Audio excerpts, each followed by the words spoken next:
So we shift our gear to politics, where the ruling Kenya Kwanza coalition appears to be keen on taming Azimio la Umoja One Kenya Lance leader Raila Odinga from direct bashing and critiquing their regime. Apart from proposing the creation of office of a leader of official opposition with heavy packs, those in government have been sending emissaries, both local and foreigners, to Raila Odinga in a bid to whip members of Azimio into agreeing the position of leader of official opposition, as well as work closely with Kenya Kwanza leaders. And as Chris Thairo reports, another handshake might be in the offing. This time, however, behind the curtains. For the past few weeks, Azimio leader Raila Odinga seems to have taken a sabbatical from active politics and the heavy criticism of the Kenya Kwanza regime, which is unlike him.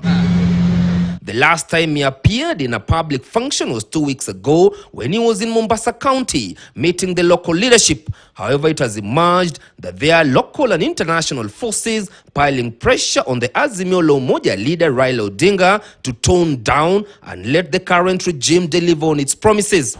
After every election, you will see the Western countries through the embassies trying to talk to all parties that took part in the general election. And when we were with Musaria, it happened.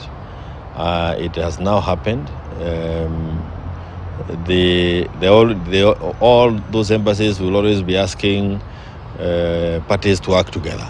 Less than 2 weeks ago, the Azimio leader held a meeting with the British High Commissioner to Kenya, Jane Marriott, at her residence, where it is said they discussed matters of national and mutual interest. Accompanying Raila Odinga were former Kakamega Governor Wycliffe Oparanya, Jubilee Secretary General Jeremy Akioni, and Minority Whip Junet Mohammed. Later, Deputy President Rigathi Gachagua held a meeting with the UK High Commissioner at his office. Certainly reaching out to him is another indirect way of trying to see whether some level of accommodation can be done to perhaps the government in power from his head. The Kenya Kwanza government has also been keen on throwing a bet to Raila Odinga by proposing the creation of the office of leader of official opposition, fully funded by the exchequer. If a government and the opposition who can have some common understanding on some issues,